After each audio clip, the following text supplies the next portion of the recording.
안녕하세요. 밤마다 세계사입니다. 지금 자려고 누우셨죠? 이거 한 가지만 들어보고 주무세요. 당신이 살고 있는 동네, 아파트 몇 단지, 빌라, 상가, 그 안에 있는 모든 사람들을 떠올려 보세요. 이제 그중 절반이 아무 이유도 없이 단 3년 만에 사라졌다고 상상해 보세요. 시체를 치울 사람이 없어서 길거리에 그냥 쌓아놓은 채로 개들이 뜯어먹고 있는 광경을요. 이게 공상과학 소설이 아닙니다. 14세기 유럽에서 실제로 벌어진 일입니다. 심지어 더 충격적인 건 따로 있어요. 이 재앙을 퍼뜨린 게 전쟁도 아니고 독살도 아니고 고작 쥐 한 마리의 몸에 붙어있던 눈에도 안 보이는 벼룩이었다는 겁니다. 그리고 사람들은 그 사실을 수백 년 동안 전혀 몰랐죠. 병을 고친답시고 한 행동들이 오히려 수십만 명을 더 죽였고, 신을 향해 울부짖으며 스스로 몸을 피투성이로 만들던 사람들은 그렇게 거리를 걸어다니면서 멀쩡한 사람들에게 병을 옮겼습니다. 오늘 저는 여러분께 인류 역사상 가장 충격적인 전염병, 흑사병의 이야기를 들려드리려 합니다. 왜 하필 지금 이 이야기냐고요? 코로나를 겪고 난 지금 우리는 전염병이 세상을 어떻게 바꾸는지 조금은 알게 됐잖아요. 그런데 흑사병은 코로나와는 차원이 달랐습니다. 그냥 몇 배가 아닙니다. 수백 배, 어쩌면 수천 배 더 잔인했어요. 그리고 그 공포의 끝에서 인류는 완전히 다른 세상으로 탈바꿈했습니다. 자, 시작해 볼게요.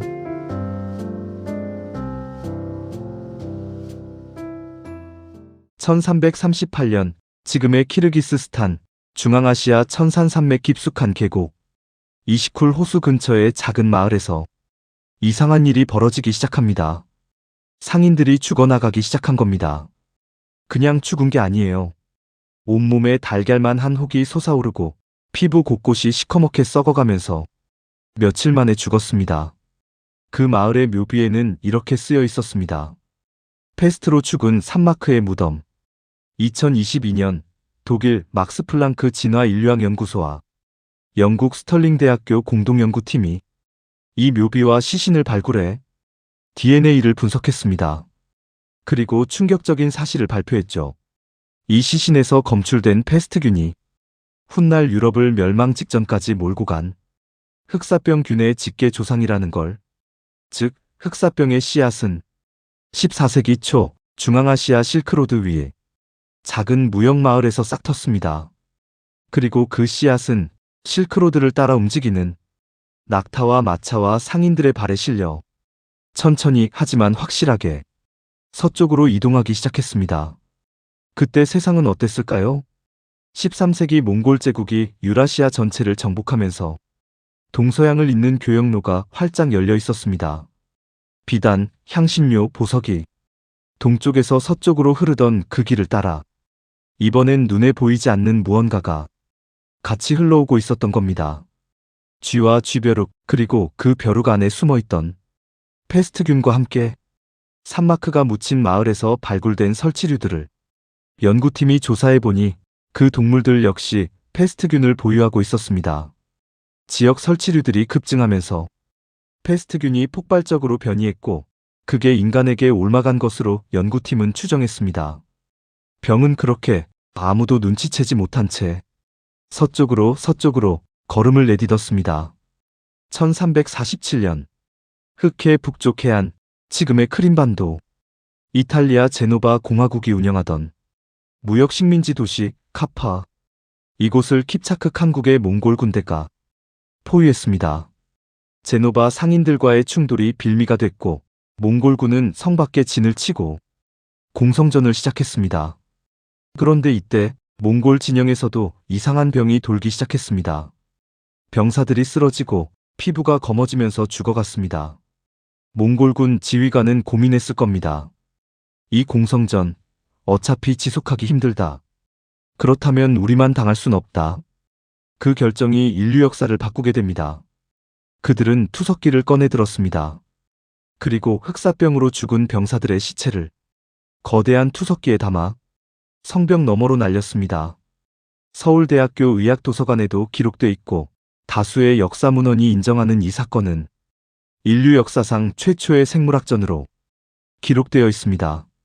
성 안으로 떨어진 시체들. 카파 시민들은 처음엔 그냥 시체라고 생각했습니다. 그런데 며칠 뒤부터 성 안에서도 사람들이 쓰러지기 시작했습니다. 달걀만 한 혹이 겨드랑이에, 사타구니에, 목에 솟아올랐습니다. 시체를 치우는 사람도 죽었고, 시체 옆을 지나는 사람도 죽고, 환자를 돌보는 사람도 죽었습니다. 카파는 지옥이 됐습니다. 몽골군은 결국 철수했지만 도시 안에는 이미 멈출 수 없는 무언가가 시작돼 있었습니다. 살아남은 제노바 상인들은 배를 타고 도망쳤습니다. 그들의 목적지는 고향 이탈리아였습니다. 그리고 그들은 자신들이 무엇을 품고 떠나는지 전혀 알지 못했습니다. 1347년 10월 시칠리아 섬의 항구 도시 메시나, 지중해 무역의 중심지 중 하나였던 이곳에 12척의 제노바 상선이 조용히 입항했습니다. 그런데 항구 관리들이 다가가서 보니 뭔가 이상했습니다. 갑판 위에 사람이 거의 없었습니다. 배 안으로 들어가 보니 선원 대부분이 이미 죽어 있었고, 그나마 살아있는 자들은 온몸에 검은 반점이 퍼진 채 피를 토하며 신음하고 있었습니다. 메시나 당국은 즉각 명령을 내렸습니다. 저 배들은 즉시 항구에서 내보내라. 하지만 이미 늦었습니다. 몇몇 선원들은 배에서 내린 뒤였고, 항구에는 이미 쥐들이 밧줄을 타고 육지로 올라온 뒤였습니다. 2주도 채 지나지 않아 메시나에서 사람들이 죽기 시작했습니다. 이탈리아 연대기 작가인 아그놀로 디투라는 훗날 이렇게 기록했습니다. 사람들이 시내 여러 곳에서 커다란 구덩이를 파고 수많은 시체들을 산더미처럼 쌓았다. 그리고 마구잡이로 덮어버린 흙더미 사이로 개들이 사체를 끌어내 뜯어먹고 있다. 이게 목격담입니다. 기록이 아니라 목격담. 그가 직접 눈으로 본 광경입니다. 메시나에서 시작된 흑사병은 1년도 안 돼요. 이탈리아 전역과 프랑스 대부분으로 퍼졌습니다. 그리고 3년 뒤 스칸디나비아의 노르웨이와 스웨덴, 발트의 연안 국가들까지 흑사병의 영향권에 들어섰습니다. 하루 전파 속도가 걸어서 이동하는 피난민들의 속도와 거의 일치했다는 연구 결과가 있습니다. 하루에 28km, 병을 피해 도망가는 사람들이 자기도 모르게 병을 퍼뜨리고 있었던 겁니다. 얼마나 아이러니한 일입니까? 흑사병에 걸리면 어떻게 됩니다. 한번 제대로 묘사해 드릴게요. 어느 날 갑자기 고열이 납니다. 38도, 39도를 훌쩍 넘기는 고열. 온몸이 으슬으슬 떨리고 근육이 쑤십니다. 그리고 이틀, 사흘이 지나면 겨드랑이나 사타구니, 목 부근에 달걀만 한 혹이 솟아오릅니다. 이걸 선종이라고 합니다. 만지기만 해도 극심한 통증이 왔습니다. 어떤 환자들은 너무 아파서 팔도 움직이지 못했고 걷지도 못했습니다. 이게 가레토 흑사병, 즉 선페스트입니다. 그런데 여기서 끝이 아닙니다. 감염자의 기침, 땀, 배설물에는 이미 페스트균이 우글거리고 있습니다. 그 공기를 마신 사람은 폐렴형 페스트에 걸립니다. 이쪽은 훨씬 더 무섭습니다. 흉통이 찌르듯 옵니다. 숨이 막히고 호흡곤란이 옵니다. 피가 섞인 가래가 나오기 시작합니다. 피부와 점막이 산소 부족으로 푸르스름하게 변합니다. 그리고 이틀, 사흘 안에 대부분 사망했습니다. 가장 끔찍한 건 폐혈성 페스트입니다. 균이 혈액 속으로 직접 침투하면 혈관 안에서 피가 굳기 시작합니다. 혈액이 돌지 않는 손끝, 발끝, 코, 귀 이런 신체 말단 부위들이 서서히 까맣게 죽어갑니다. 살아있는 채로 몸의 일부가 썩어가는 겁니다. 흑사병이라는 이름이 여기서 나온 겁니다. 검게 죽어간다. 당시 사람들은 치료약도 병의 원인도 예방법도 몰랐습니다. 현미경이 발명되기 전이라 세균의 존재 자체를 몰랐으니까요. 그들에게 이 병은 그야말로 신의 저주로밖에 보이지 않았습니다. 그렇다면 당시 사람들은 어떻게 대처했을까요? 먼저 의사들. 당시 유럽에서 가장 널리 쓰인 치료법은 사혈요법이었습니다.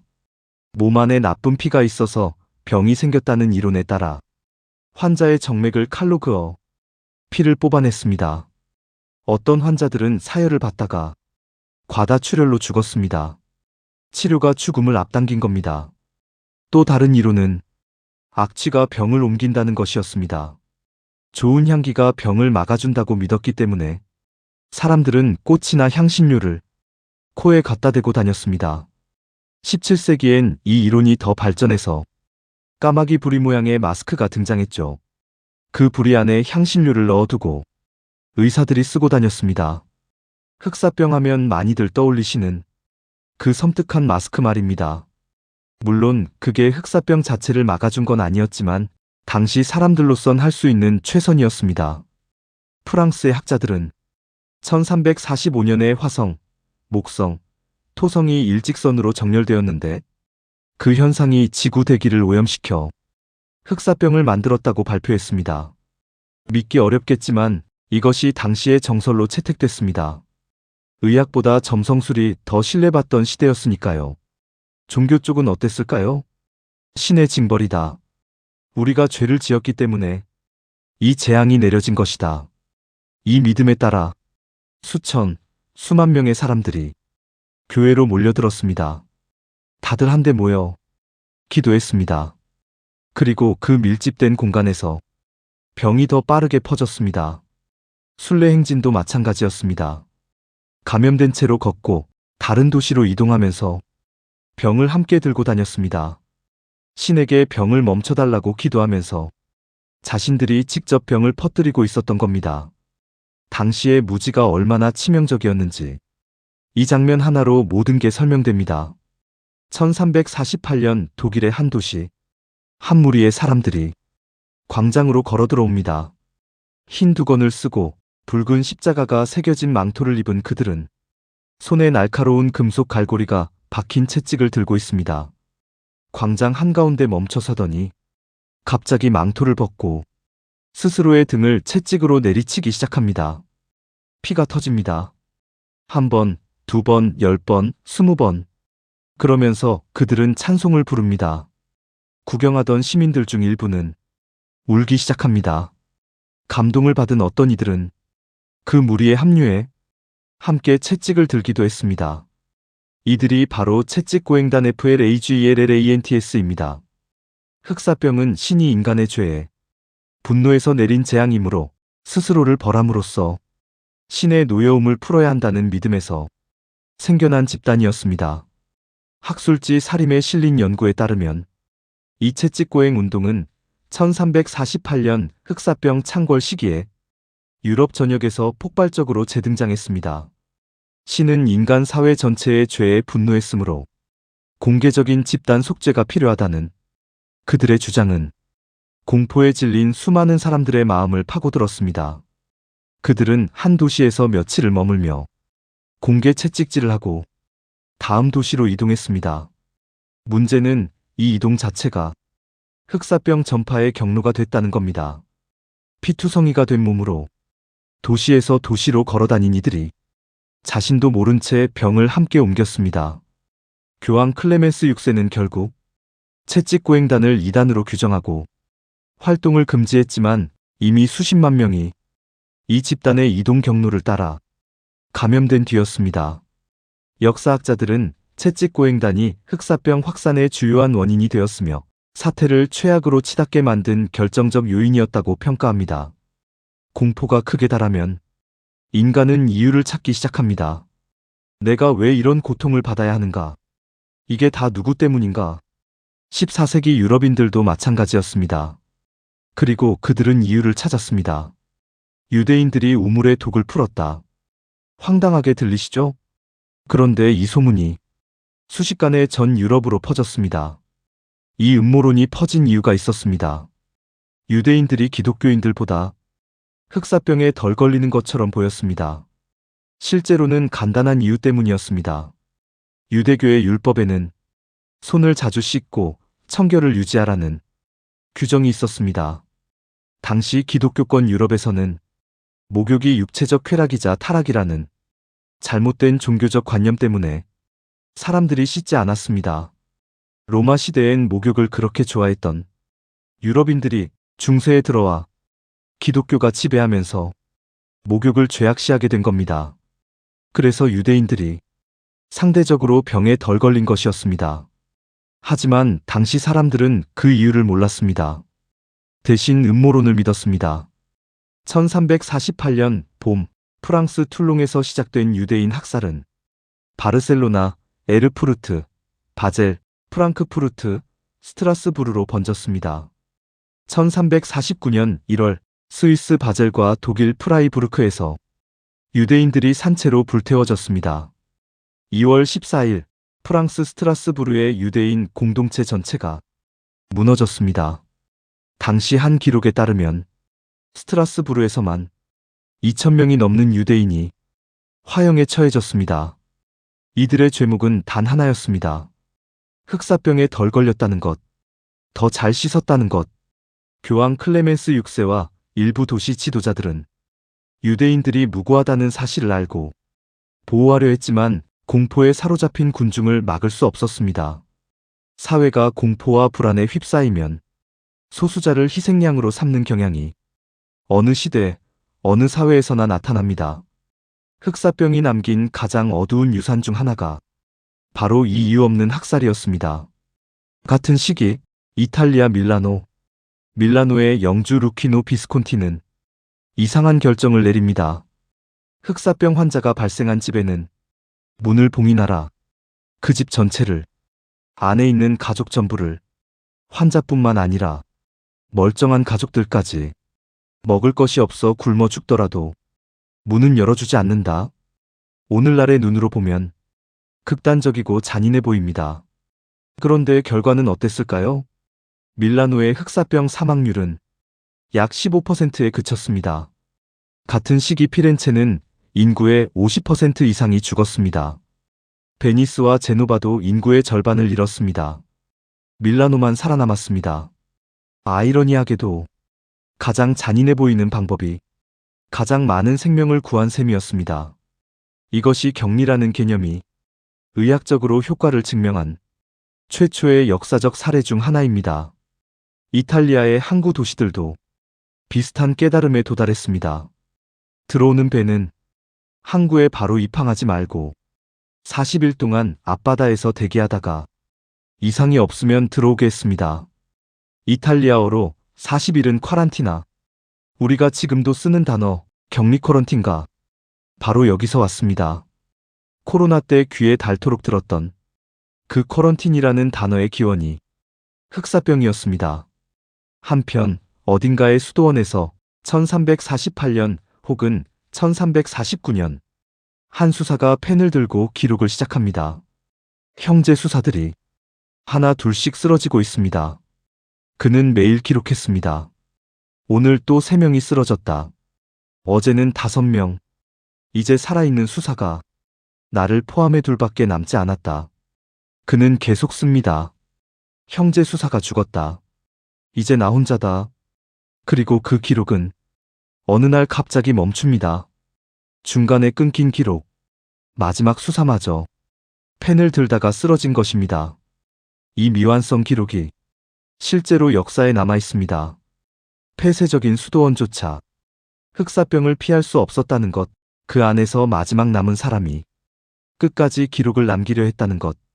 그 장면을 생각하면 지금도 마음이 먹먹해집니다. 숫자로 정리해 드릴게요. 유럽 중세사 연구자 필립 데이리더는 2007년 저서에서 이렇게 밝혔습니다. 흑사병 창궐 초기 4년간의 희생자는 유럽 인구의 4,550%로 추산된다. 지역에 따라서는 이탈리아, 스페인, 프랑스 남부 일부 도시에서 인구의 80%가 사망한 경우도 있었습니다. 전체 수치로 보면 유럽에서만 약 2,500만 명에서 7,500만 명, 전 세계적으로는 최소 1억 명, 일부 추산으로는 2억 명이 흑사병으로 사망한 것으로 봅니다. 2억 명. 지금 대한민국 인구의 약 4배입니다. 그냥 숫자로 읽으면 실감이 잘 안 되죠. 이렇게 생각해 보세요. 당신이 사는 도시에서 친구, 가족, 이웃, 학교 선생님, 단골 식당 아주머니, 매일 지나치던 버스 기사, 이 중 절반이 3년 안에 전부 사라집니다. 시체를 묻을 사람도 없어서 길바닥에 쌓아놓은 채 썩어갑니다. 어떤 농촌 마을은 마을 전체가 사라졌습니다. 영국에서는 이런 마을들을 유령 마을 디저티드 미디벌 빌러지라 부릅니다. 지금도 유럽 곳곳에는 흑사병으로 완전히 비어버린 중세 마을 유적들이 남아 있습니다. 죽음이 이렇게 많이 일어나면 사회가 어떻게 될까요? 먼저 노동자가 사라집니다. 농노들이 대거 죽어나가자 남은 농노들의 몸값이 급등했습니다. 나 이 장원에서 일 안 해도 됩니다. 저 마을에서 2배 월급 준다고 하거든요. 영주들 입장에선 악몽이었습니다. 예전엔 당연하게 부렸던 농노들이 이젠 조건을 걸기 시작했습니다. 한국 역사학자들의 연구에 따르면 영국의 농노 임금은 흑사병 이후 평균 5배 이상 상승했습니다. 물론 당황한 봉건 영주들은 임금 인상을 법으로 금지하는 노동자법을 만들었습니다. 하지만 현실을 막을 수 없었습니다. 농노들은 더 나은 조건을 찾아 마을을 떠났고 도시의 상공업은 일손이 부족해 성장 속도를 내지 못했습니다. 이런 상황이 수십 년 지속되자 중세봉건제도의 기둥들이 하나씩 흔들리기 시작했습니다. 1381년에는 영국에서 와트 타일러의 난이라 불리는 농민 반란이 일어났습니다. 흑사병 이후 높아진 농민들의 자의식이 결국 반란으로 터진 것입니다. 중세 유럽을 1000년 가까이 지탱해온 봉건제도가 흑사병 이후 급격히 무너지기 시작했습니다. 흑사병이 사람들에게 가장 깊이 남긴 상처는 몸이 아니었습니다. 마음이었습니다. 중세 유럽인들에게 가톨릭 교회는 절대적인 존재였습니다. 신이 모든 것을 결정하고 교회가 그 신의 뜻을 전달한다. 그 믿음 위에 모든 것이 서 있었습니다. 그런데 흑사병은 그 믿음의 뿌리를 흔들었습니다. 열심히 기도하고 고해성사를 하고 성체를 받아먹고 순례를 다니고 스스로 채찍질까지 한 사람들이 죽어갔습니다. 나쁜 사람만 죽은 게 아니었습니다. 독실한 수녀가 죽었습니다. 존경받는 주교도 죽었습니다. 어린아이가 죽었습니다. 왜? 신이 정말 있다면 왜 이런 일이 일어나는 거지? 이 의문이 사람들의 마음속에 싹 텄습니다. 특히 이탈리아에서 피해가 가장 컸습니다. 베네치아, 제노바, 피렌체 같은 도시국가들은 교역으로 돈을 많이 번 곳들이었고 그만큼 지식인들도 많았습니다. 그 지식인들이 묻기 시작했습니다. 신이 이 세상을 지배하지 않는다면 그렇다면 진리는 무엇인가? 이 세상을 움직이는 것은 무엇인가? 이 질문이 르네상스의 출발점이었습니다. 세상의 중심을 신에서 인간으로 옮기는 거대한 패러다임의 전환. 그것이 흑사병이라는 끔찍한 재앙 속에서 피어났습니다. 1348년 봄 피렌체. 조반니 보카치오는 지옥 같은 도시를 목격했습니다. 훗날 그는 이렇게 기록했습니다. 병은 마른 장작이나 기름종이에 불이 확 옮겨 붙듯 삽시간에 퍼져나갔다. 그가 직접 목격한 장면도 기록했습니다. 길거리에 쌓인 시체들, 울지조차 못하고 망연자실한 생존자들, 가족의 시체 앞에서도 눈물 대신 공허한 눈빛만 남은 사람들. 피렌체는 보카치오의 기록에 따르면 이 기간 동안 10만 명이 죽었습니다. 그 공포 속에서 탄생한 책이 데카메론입니다. 흑사병을 피해 피렌체 교회 별장으로 도망간 귀족 남녀 10명이 열흘 동안 서로 이야기를 나누는 소설.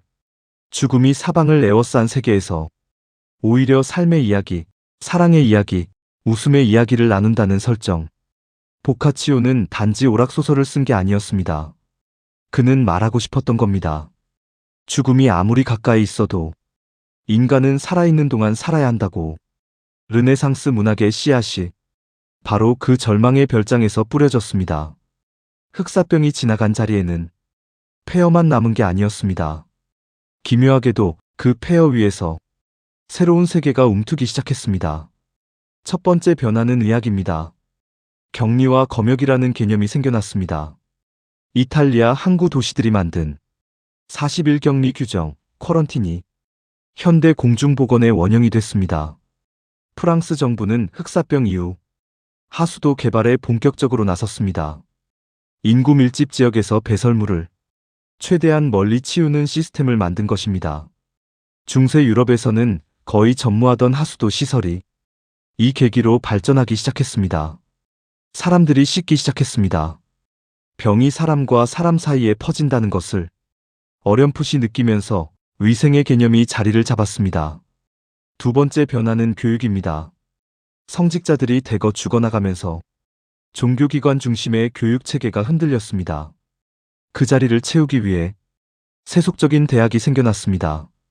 프랑스 몽펠리에 대학교의 의학부, 이탈리아 파도바 대학교 등이 이 시기에 의학교육의 중심으로 자리 잡았고, 이 대학들에서 인체해부학이 발전하고 과학적 의학의 기초가 닦였습니다. 세 번째 변화는 기술입니다. 노동력이 극도로 부족해지자 사람들은 기계에 눈을 돌렸습니다.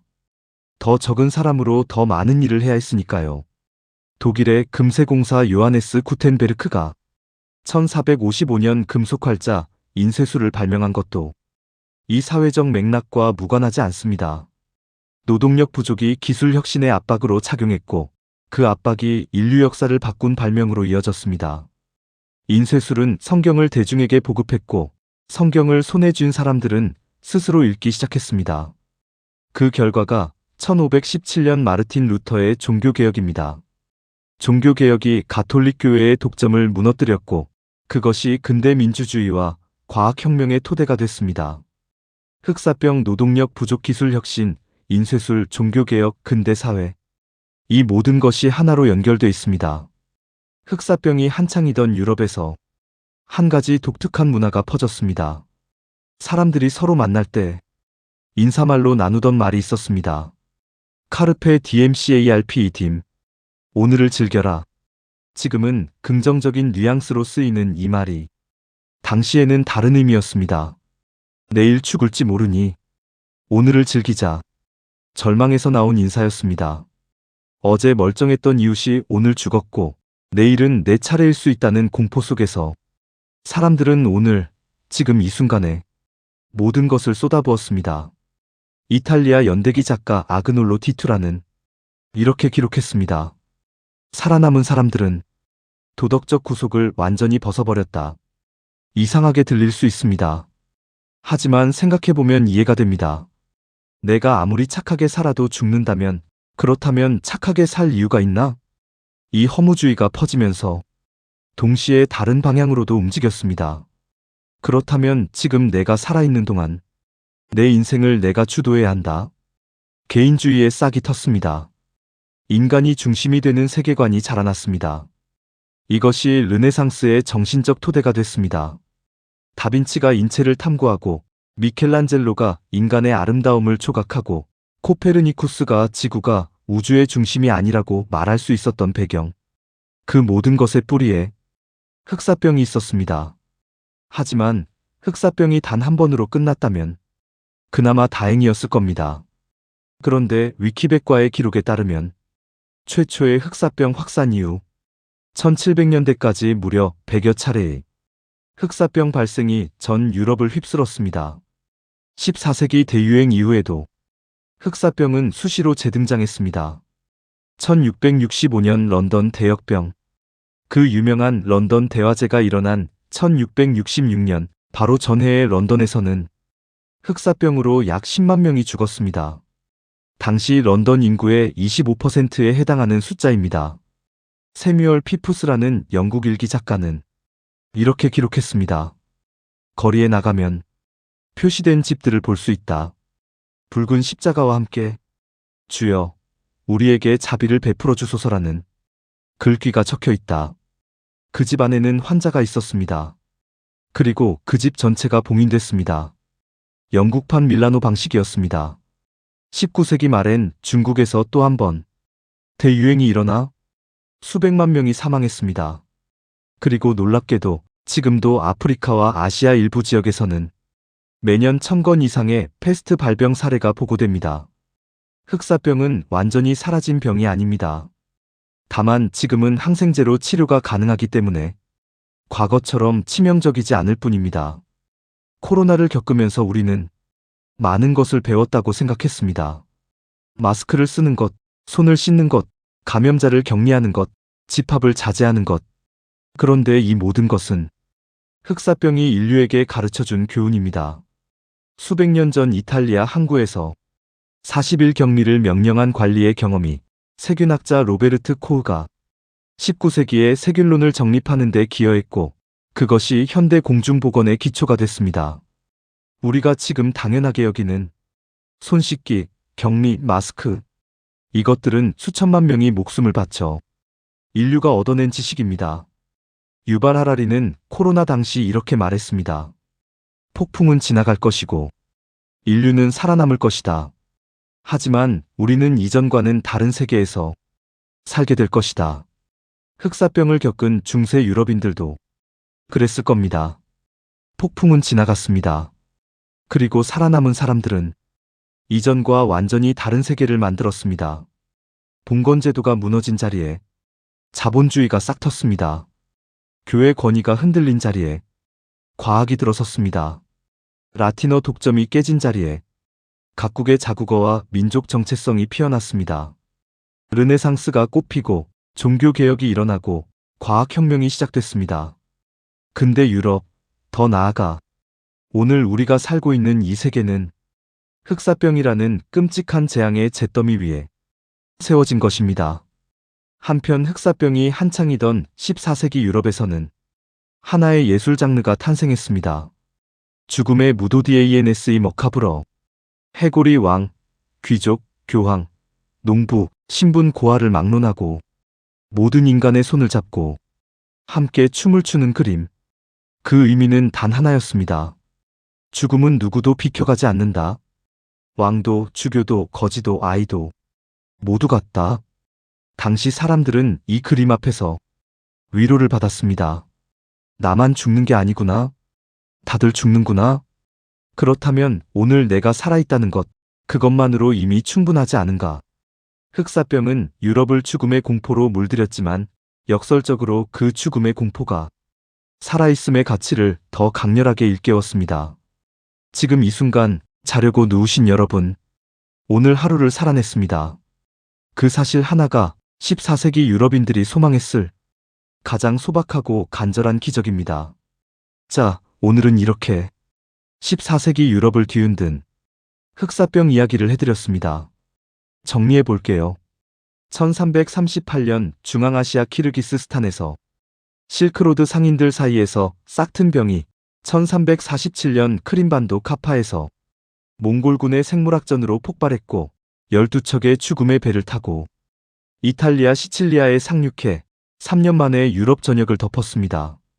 전체 사망자 최소 1억 명, 유럽에서만 인구의 최소 3050%. 그 재앙 속에서 의학 발전의 씨앗이 생기고 격리와 검역이 탄생했고 봉건제도가 붕괴되었고 르네상스가 출발하였습니다. 종교개혁의 도화선도 함께 피어났습니다. 역사에서 가장 잔인한 역설 중 하나입니다. 가장 깊은 절망 속에서 가장 큰 변화가 시작된다는 것이요. 여러분, 오늘 이야기 재미있게 들으셨나요? 이 채널은 잠들기 전 역사 이야기를 편안하게 들을 수 있는 여러분의 공간이 되길 바랍니다. 그럼 오늘 밤도 편안한 잠 드시길 바랍니다.